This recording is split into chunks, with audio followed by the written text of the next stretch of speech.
Olá, tudo bem? Vamos falar de inelegibilidade, um tema extremamente importante do direito eleitoral, né? Conforme nós sabemos. Esta aula aqui é totalmente baseada no livro do professor José Jairo Gomes, Direito Eleitoral. Faço o registro, vou me utilizar de muitas ideias do livro, praticamente baseada, e recomendo aí a vocês a leitura desta obra fundamental. Existem situações de impedimento ao exercício da cidadania passiva, né? Lembre-se, quando nós falamos no exercício da cidadania, nós podemos pensar no aspecto ativo, direito de votar, no aspecto passivo, o direito de ser votado. Portanto, há situações previstas na Constituição Federal ou em lei complementar, né, que restringe o exercício da chamada cidadania passiva, ou seja, o direito de ser votado. Muito importante, porque às vezes é questionado em concurso público, que você observe que estas são as duas únicas fontes de inelegibilidades, né? Ou aquelas que já estão proclamadas na Constituição Federal, ou então aquelas que são veiculadas pelas leis complementares, são aí então fontes únicas e decorrem também de uma competência privativa da União para legislar sobre direito eleitoral. Isso é um ponto extremamente cobrado, né? Às vezes objeto de alguma pegadinha em prova em concurso. Não é possível, já respondo à questão que você está visualizando, declarar uma inelegibilidade com base em uma norma princípio, né? Ou seja, invocar-se um princípio, só quando há uma positivação de uma norma na Constituição Federal ou em lei complementar restringindo este direito fundamental, né? Nós estamos falando de uma restrição a um direito fundamental relacionado à cidadania, relacionado ao exercício de direitos políticos, né? Então, se os princípios têm grande eficácia normativa, quando nós estamos falando em algumas situações, como do direito penal, o direito eleitoral, normas restritivas, não se aceita, a doutrina não aceita a restrição baseada exclusivamente no princípio que não esteja disciplinado pelo legislador por meio de uma lei complementar. Lembrando que o inelegível pode votar, mas não pode ser votado, diz respeito à capacidade eleitoral passiva, né? Polo passivo. São duas situações fundamentais, né, que você deve prestar atenção. A situação de inalistabilidade, o sujeito que não pode se alistar, né, são impedimentos relacionados ao alistamento eleitoral e restringem a capacidade eleitoral ativa, né, capacidade eleitoral ativa. E nós temos as chamadas condições de elegibilidade, que são requisitos positivos, né, ou seja, aqueles que têm que ser preenchidos pelo candidato para que ele possa exercer esse aspecto passivo da cidadania, né? Ou seja, ser votado. Essas duas situações, em muitos casos, são tratadas genericamente pela legislação como situações de inelegibilidade, embora tecnicamente pudessem ser objeto de uma distinção. Então, essa palavra inelegibilidade, ela apresenta dois sentidos. O sentido amplo, que acaba abrangendo as situações em que o sujeito não pode se alistar e as situações em que falta um requisito de elegibilidade ao candidato, né? As arguições de inelegibilidade são de competência da Justiça Eleitoral. Cabe a ela, justiça especializada, né? Lembre-se daquele quadro, né?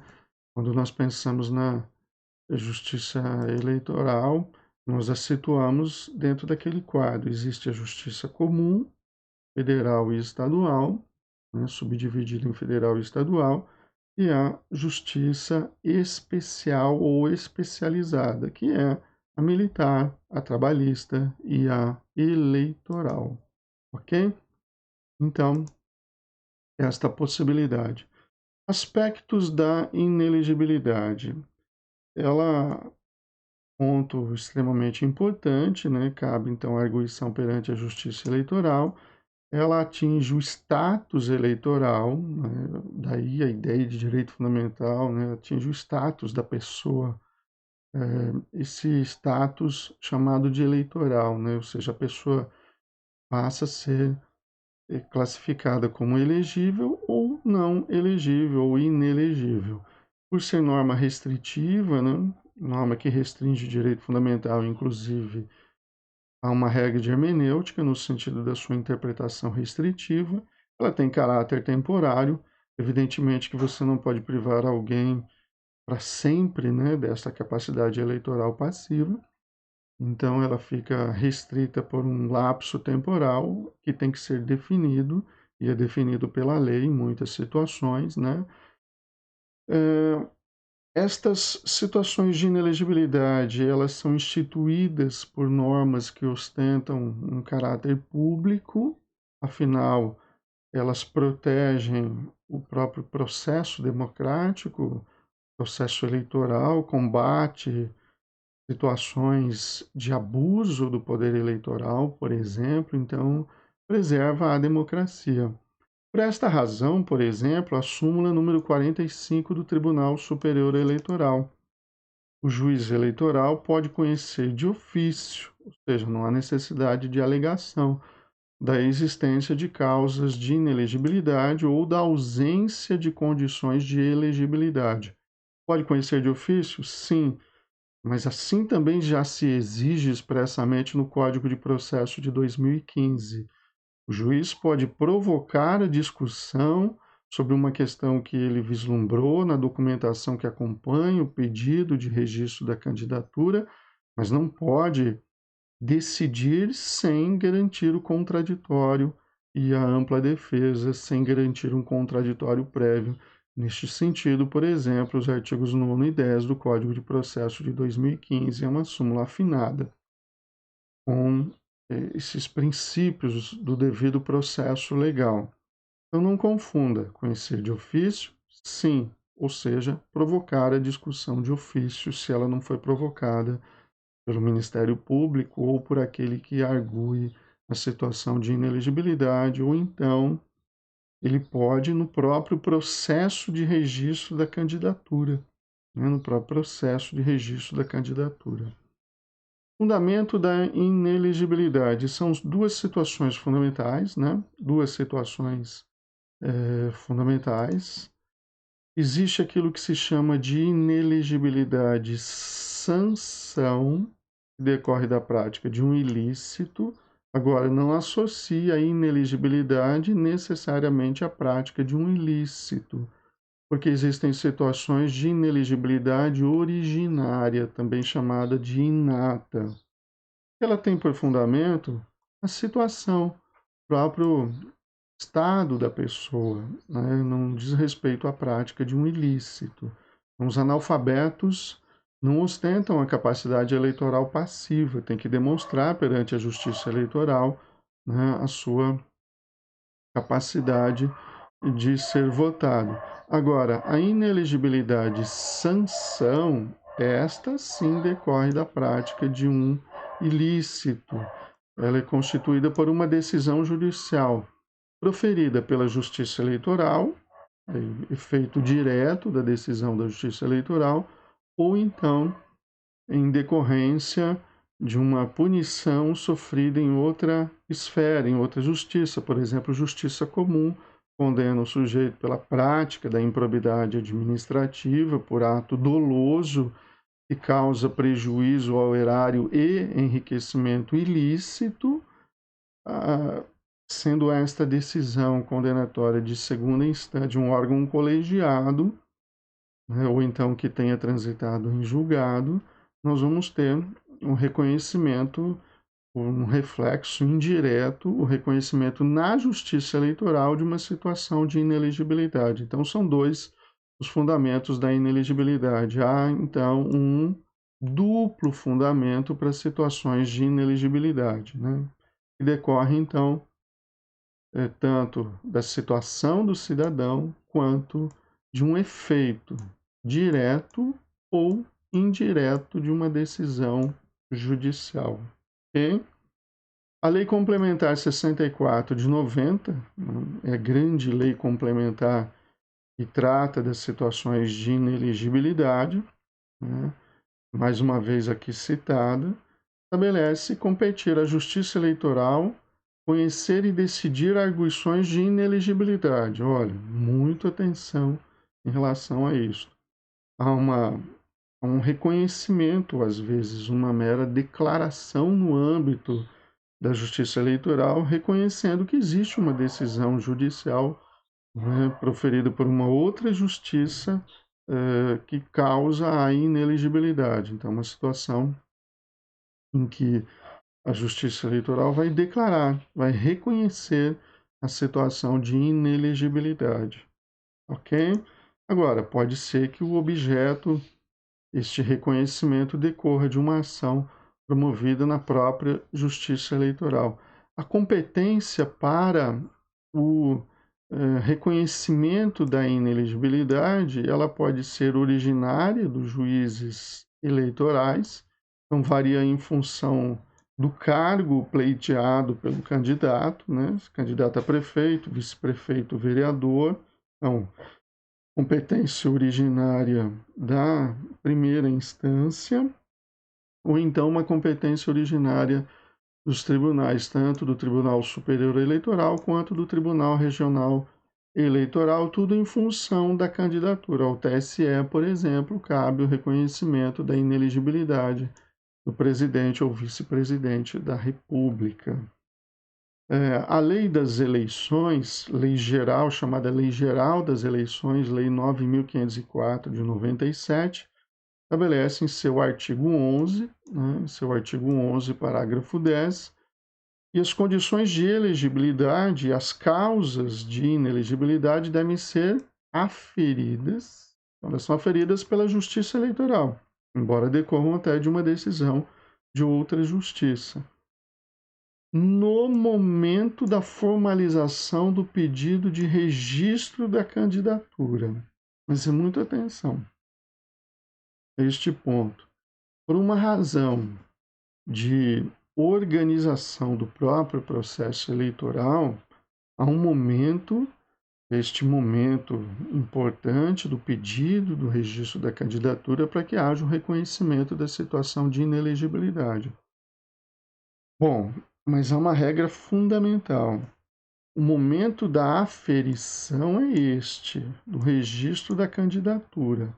Agora, o momento da existência da inelegibilidade, muito importante que você preste atenção nessa regra, é a data da eleição, é a data do pleito, ou seja, uma inelegibilidade pode ser detectada quando do pedido do registro da candidatura, mas vir a ser afastada, porque ela deve ser analisada com base na data da eleição. Ou então, é possível aquilo que se chama de inelegibilidade superveniente. Uma inelegibilidade que não existe no momento do pedido do registro da candidatura, mas que pode surgir depois, é chamada de inelegibilidade superveniente, né? Isso pode levar à cassação do diploma do candidato eleito, né? Surgiu depois. Então, aí existe procedimento para cassação da diplomação, né? Então, vejam, aqui depois você pausa o vídeo e vê com mais calma, mas exemplos de causas supervenientes que afastam a inelegibilidade, então pode ser inclusive para afastar a inelegibilidade, decisão da Justiça Comum, que ela é anterior à eleição, porém declarando a nulidade de um decreto legislativo de rejeição de contas, porque a rejeição de contas é um dos motivos de inelegibilidade. uma sentença judicial homologatória da opção pela nacionalidade brasileira, porque ele não era cidadão brasileiro, tornou-se, então, essas situações podem ensejar um reconhecimento superveniente. Agora, atenção, súmula 47 do Tribunal Superior Eleitoral. Uma ineligibilidade superveniente é aquela que tem que ser de índole constitucional, não é a que está na lei complementar. Ou, em relação àquelas que são infraconstitucionais, elas têm que ocorrer após o pedido do registro da candidatura, mas tem que surgir até a data da eleição, até a data do pleito. Eu não posso falar em uma situação de inelegibilidade por fato posterior ao da data da eleição. Aí já é uma outra análise que tem que ser feita, mas não de elegibilidade ou inelegibilidade. Então, guarde sempre esta regra. O momento da aferição é um. Agora, com base no lapso temporal até a data da eleição, ainda que ela seja até reconhecida posteriormente a eleição para impedir a diplomação ou para cassar o diploma do candidato. Não pode ser por motivo superveniente. Outra súmula importante, súmula 70 do Tribunal Superior Eleitoral, o encerramento do prazo de inelegibilidade antes do dia da eleição constitui fato superveniente que afasta a inelegibilidade. O encerramento do prazo de inelegibilidade, por exemplo, quando o sujeito é condenado por improbidade administrativa, ele vai ter suspensão dos direitos políticos por um determinado período. Vamos dizer que numa situação absolutamente excepcional, ele ainda está inelegível no momento do registro da candidatura. Porém, essa inelegibilidade vai findar, essa suspensão do direito político vai findar antes do dia da eleição. Então, isso é um fato superveniente, superveniente em relação ao momento em que ela pode ser auferida. Afasta a inelegibilidade, ok? Por fim, a questão da inelegibilidade e da improbidade administrativa, em particular. Uma condenação por improbidade administrativa pode, nem sempre acarretará, uma situação de inelegibilidade prevista na Lei Complementar 64 de 90. O inciso L estabelece que são inelegíveis os que forem condenados à suspensão dos direitos políticos em decisão transitada em julgado ou proferida por órgão judicial colegiado por ato doloso de improbidade administrativa e importe lesão ao patrimônio público, já vamos ressaltar desde já, e enriquecimento ilícito, desde a condenação ou o trânsito entre o julgado até o transcurso do prazo de 8 anos após o cumprimento da pena. Atenção com relação a isso, vamos destrinchar aqui para ver quando que se configura esta situação de inelegibilidade do artigo 1º, a linha L da Lei Complementar 64 de 90. Primeiro, então aqui requisitos que vão ser cumulativos. Que haja uma condenação à suspensão dos direitos políticos, em decorrência de ato de improbidade administrativa. Atenção! Esta é uma sanção prevista para todos os atos de improbidade administrativa. Porém, a lei de improbidade administrativa, no artigo 12, ela foi alterada em determinado momento para consignar que as sanções previstas na lei de improbidade administrativa, elas não são necessariamente aplicadas de maneira cumulativa. Elas podem ser aplicadas isolada ou cumulativamente. Então, pode acontecer que haja condenação por improbidade administrativa, porém, não seja aplicada a suspensão dos direitos políticos. Tem que se analisar o dispositivo da sentença que aplicou a sanção e verificar se ele foi expresso na aplicação desta sanção. Além disso, A condenação, claro, improbidade, ela é da justiça comum. Cabe à justiça comum decidir sobre a ocorrência ou não de improbidade administrativa. Não cabe à justiça eleitoral entrar no mérito da condenação. A justiça eleitoral não vai analisar se houve ou não houve improbidade administrativa. Isso é da competência da justiça comum. A justiça eleitoral vai verificar se há na parte dispositiva da sentença uma condenação e se nesta condenação houve a aplicação da sanção, da suspensão dos direitos políticos. Nesse sentido, também a súmula 41 do Tribunal Superior Eleitoral. Não cabe à Justiça Eleitoral decidir sobre o acerto ou desacerto das decisões proferidas por outros órgãos do Judiciário ou dos Tribunais de Contas, que configurem causa de inelegibilidade. A Justiça Eleitoral reconhece se há condenação ou não, mas não entra no mérito da sua condenação. Outro requisito: que a decisão tenha transitado em julgado, aquela decisão condenatória, ou então que ela tenha sido proferida por um órgão judicial colegiado, que a condenação tenha sido confirmada em segunda instância. Portanto, não há necessidade sempre do trânsito em julgado, porque pode ser que ele foi condenado em primeira instância e houve confirmação da condenação pelo órgão colegiado. A decisão do órgão colegiado tem que ter analisado o mérito da causa, senão tem que aguardar o trânsito em julgado, né, para se falar em inelegibilidade. Pode ser que em segunda instância o recurso não tenha sido conhecido, haja interposição de um recurso para instâncias superiores. Então, este é o detalhe. E a condenação deve impor expressamente a sanção da suspensão dos direitos políticos. Outra situação: a condenação tem que se dar por ato doloso de improbidade administrativa. Lembrando que, no caso do artigo 10 da Lei de Improbidade Administrativa, é o ato de improbidade que causa lesão ao erário, há punição de conduta dolosa ou culposa. Se a condenação se deu a título de culpa, não se configura a situação de inelegibilidade, ok?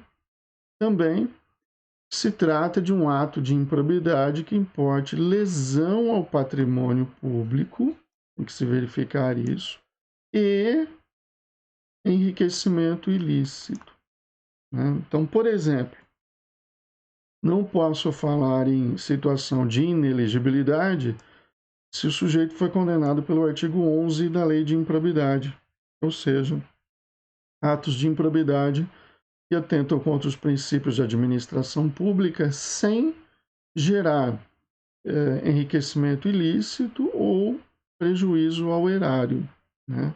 Agora, os artigos 9 e 10 são situações diferentes, né? A improbidade que importa enriquecimento. Houve enriquecimento e prejuízo ao erário? É possível? Sim, o sujeito não vai ser condenado por dois atos de improbidade administrativa se o ato é único.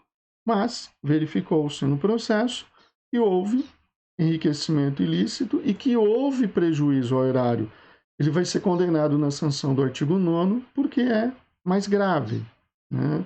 Acaba absorvendo a condenação do artigo 10. A especialidade aplica-se o artigo 9º.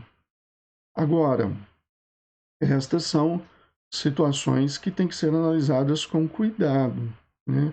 Admite-se uma certa elasticidade, o sujeito que foi condenado porque ele se enriqueceu ilicitamente e ficou claro no processo que houve prejuízo ao erário, né? Ele se enriqueceu a partir do momento da apropriação de bens públicos, por exemplo, né? Ou seja, ficou claro o enriquecimento e o prejuízo ao erário. Então, aí configura-se a situação de inelegibilidade.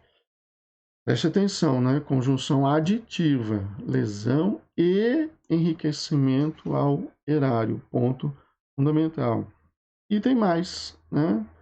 Também falamos em inelegibilidade desde que a condenação ou trânsito em julgado até o transcurso do prazo de 8 anos após o cumprimento da pena. Na verdade, não é bem uma pena, é uma sanção. Então, tem que analisar a sanção: proibição de contratar com o poder público, tá? Por 8 anos, 5 anos, então cumpre-se a sanção. Terminada a sanção, conta-se o prazo de 8 anos após o cumprimento da situação. A inelegibilidade perdurará até o final deste prazo de 8 anos, que ele tem por termo inicial a data do cumprimento da sanção, ok? Então, tenha cuidado com este aspecto, né? Nós estamos falando em condenação por improbidade administrativa, todos esses requisitos têm que estar presentes, ok? Espero que tenha ajudado aí no seu estudo, complemente o seu estudo, estudando principalmente a improbidade administrativa, que é um exemplo de uma situação de inelegibilidade, ok? Bom estudo.